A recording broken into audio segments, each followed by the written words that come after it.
mga ka-rainbow, welcome back to our life. Ayan, back to vlogging tayo ngayon. For today's video mga ka-rainbow, pupunta kami sa supermarket. Doon lang sa maliit na supermarket kasi bibili ako ng mga fruits ng bulilit. Yung nga palang supermarket na yun is malapit lang dito sa tinitirhan naming bahay, sa inuupahan naming bahay. Bali mga 10 to 15 minutes walk, depende kung gaano kakabilis maglakad. Doon lang tayo nang galing, no? Doon lang kami nakatira.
Yung napamili namin mga ka-rainbow dun sa small supermarket sa Dia.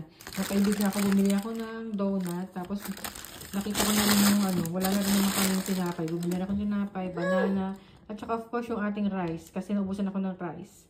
And yung fruits ng bulilit. Ayan, tigdadalawa lang muna. Kasi hindi mag-grocery din naman kami baka sa weekend.